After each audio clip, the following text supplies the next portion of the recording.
All right, let's dive into this. Atomic Habits, it's been making waves, and for good reason. Ready to break it down? Absolutely. James Clear, he really, I think, nails it in this book. It can be, kind of dry, this whole habit thing, but he makes it, well, interesting. Totally. So Atomic Habits, right? Tiny changes, big impact, but how? Think of it like turning a giant ship. You need those small, consistent adjustments to eventually completely change direction. I like that. And Clear, he even uses that British cycling story, right? They made like all these tiny tweaks, even down to the pillows they used. Crazy. And boom, they went from like average to dominating, all those tiny changes adding up. It's amazing what consistency can do, huh? Now, one thing that really hit me, systems over goals. Clear's big on that. Yeah. Scott Adams, the Dilbert guy, makes this point too. Hitting a goal, it's a one-time thing, but a system that keeps you going. Like winning a poker hand versus Yeah. mastering the game itself. Exactly. You need that foundation. Goal without a system, it's like a seed without soil. Okay, so systems are key. But where do we even begin? Clear says, look inside to your identity. Right. He talks about 3 layers of behavior change: outcomes, processes, and identity. Outcomes like losing weight, processes, exercising, but the core, your identity, who you believe you are. We are what we repeatedly do. You know that quote. Exactly. So it's not just changing habits, it's changing what you believe about yourself, working from the inside out. So not I want to lose weight, Yeah. but I'm someone who prioritizes health. Yeah. You start acting like that person, the habits kind of follow. Like that story in the book, Brian Clark, entrepreneur, stopped biting his nails just by, well, getting manicures. Wow, so just feeling like the kind of person who takes care of their nails, that did it. Exactly. It's pretty powerful how our beliefs can change our actions. Okay, so tiny changes, systems, identity, got it. Yeah. But how do we actually build good habits, break bad ones? Clear has this framework, the 4 laws of behavior change. They're like levers, Make it obvious, make it attractive, make it easy, and make it satisfying. Like a toolbox for habits. So, make it obvious. That's first, right? It's all about cues. Think about your habits now. They're usually triggered by something, a time, a place, something you did before. Like I always make coffee right when I wake up. Mm-hmm. Automatic. Exactly. That's your cue. So, to start a new habit, link it to an existing one. Habit stacking, Clear calls it. After I pour my coffee, I'll meditate for a minute. Clever. Piggybacking on an old habit. But what if there's no obvious cue? You create one. Implementation intentions. Basically a specific plan, when and where you'll do the habit. So not, I want to exercise more, but I'll walk for 30 minutes at 7 a.m. in the park, Monday, Wednesday, Friday. Exactly. When and where, clear as day. Now next, make it attractive. Ooh, this is where it gets interesting. We do what we like, right? It's that dopamine hit, that pleasure that makes us want to do things again. So how do we make habits we want to do more attractive? One way, temptation bundling. Pair something you want to do with something you need to do. Like only watching your favorite show while working on that project you've been putting off. Right. It's like a reward for doing the hard thing. Your brain links them together. Okay, so we've got it obvious, attractive, but what if it's still just too hard to start? Make it easy. That's the 3rd law. Reduce that friction. Clear's 2-minute rule. You familiar? Oh, yeah. Love this one. Break the habit down, make it tiny to get started. Right. Just 1 page of reading, 2 minutes of exercise, whatever it is. It's all about that momentum, those tiny wins. And it reinforces your identity. Even if it's just for 2 minutes, you're becoming a reader, an athlete, whatever it is. Those small wins, they matter. And last but not least, make it satisfying. We like rewards, right? Positive reinforcement. It's how we're wired. So immediate rewards, Clear talks about that, like that rewards jar idea. $1 every time you do the habit, then buy yourself something nice. It makes it tangible, enjoyable, more likely to repeat it. Makes sense. So the 4 laws, make it obvious, attractive, easy, and satisfying. Like a checklist for building good habits. It's way better than just trying to willpower your way through. And that's what Atomic Habits is all about, right? Those small changes that add up over time. It's a message that really, speaks to everyone, I think. Anyone can make these changes. It really makes you think about your own habits, huh? Like, which of those laws were missing when I tried to change something before? We've all been there. But Atomic Habits, it gives us these tools, this understanding, makes it, well, easier, more enjoyable even. So we've got tiny changes, systems, identity, 4 laws. It's a lot to unpack. But before we go further, what's What's standing out to you so far? This whole environment design thing, it's fascinating. How our surroundings can really influence our behavior, for better or worse. So tell me more about that. I'm hooked. Well, it's like, have you ever walked into a bakery, that smell of fresh bread? It's like irresistible. Oh, totally. Makes me want a croissant right now. See? That's environment design. They're playing on your senses, making you want to buy. And Clear says, we can use that same idea, but to make good habits easier. So it's not just about willpower. It's about setting up our spaces to kind of nudge us in the right direction. Yeah.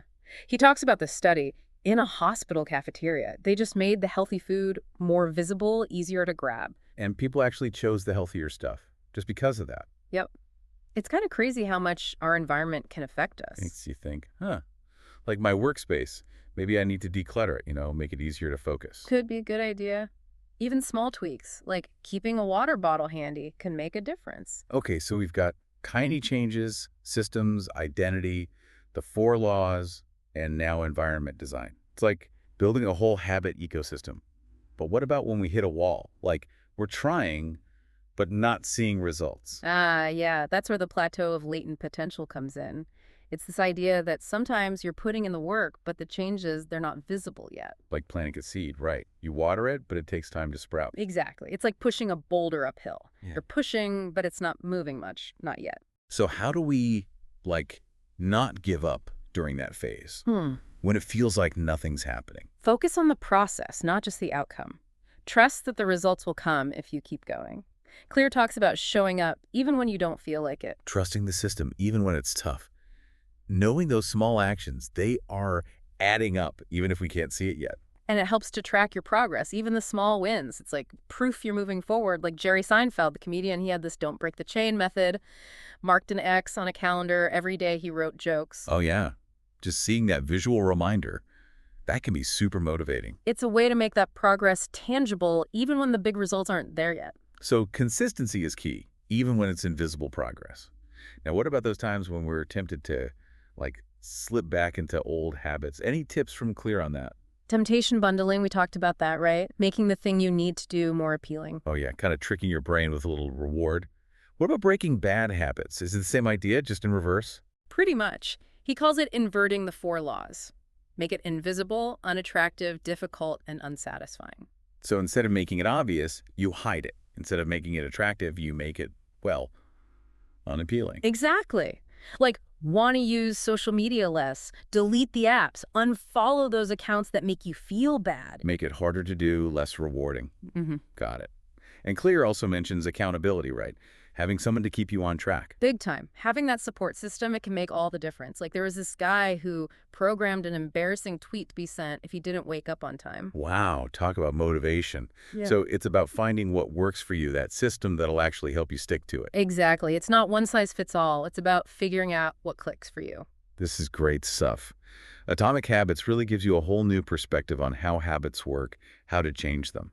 Is there anything else we should touch on before we wrap this up? Yeah, one more thing. Clear's big on reflection, taking the time to review how things are going, not just setting habits and forgetting about them. So it's not a set it and forget it thing. It's an ongoing process. Yep, like every month or so, ask yourself, what's working, what's not, what did I learn? I like that. It's like checking in with yourself, making sure your habits are still serving you. So before we move on to the final part of our deep dive, what are your biggest takeaways so far? It really makes you think, atomic habits. It's like this simple idea, habits, but then, wow, it gets so deep. It's not just like doing stuff over and over. It's the whole psychology behind it. Yeah, and Clear, he really makes you see how connected everything is, right? It's not just these separate habits. It's like they all kind of work together to make your life. A web of habits. Yeah. And those tiny changes, like we were saying, the 1% improvements, they add up. Like that British cycling story still blows my mind. Right, and that goes back to what we were saying about systems. It's got to be more than just trying to change one little thing. It's the whole approach. Like giving a plant the right environment, the right soil, it all matters. We got to do that for our habits too. And Clear, he gives us all these tools to do that, right? Habit stacking, that bundling thing, setting up your environment, having someone to keep you accountable. Like old personalized habit plan. Yeah. And I really like how Clear talks about knowing yourself, being aware of your own, what makes you tick. Yeah. It's not just following rules blindly, it's figuring out what works for you. And that's where the reviewing comes in, right? taking the time to kind of step back and see what's going on. Like a self-checkup for your habits. So it's Yeah. not just setting them and forgetting them, it's an ongoing thing. Exactly. Always learning, always tweaking things. In Clear, he even talks about, like, embracing boredom. Sounds kind of weird, right? It is kind of, especially these days, everything's got to be exciting, instant gratification. But to really get good at something, you got to put in the time, even when it's not, super fun. Pushing through those moments when you'd rather be doing something else. That's where the real growth happens, huh? Think about anything you've ever learned, like playing an instrument, learning a language. It takes practice, even when it's boring. It's the whole journey, Yeah. not just the highlights. And Clear, you makes a good point. Even when you get good at something, you can't just, like, stop trying. Like a gardener, right? Got to Mhm. keep tending to those plants even after they bloom. It's never really over, huh? Mm. Always something new to learn, new challenges. That's what keeps it interesting. Totally. It's about becoming the best version of yourself, and that's a lifelong thing. Well, this has been awesome. Atomic Habits, it really gives you a whole new toolkit for, understanding and changing your habits. Any final thoughts you want to leave our listeners with? I think the biggest thing is don't underestimate the power of small changes. It's not about these huge overnight transformations. It's about those tiny steps done consistently that can really make a difference. It's hopeful, right? Anyone can do this. So take what you've learned from Atomic Habits and get started. Find what works for you and keep growing. Keep getting better, one small step at a time. Thanks for joining us for this deep dive.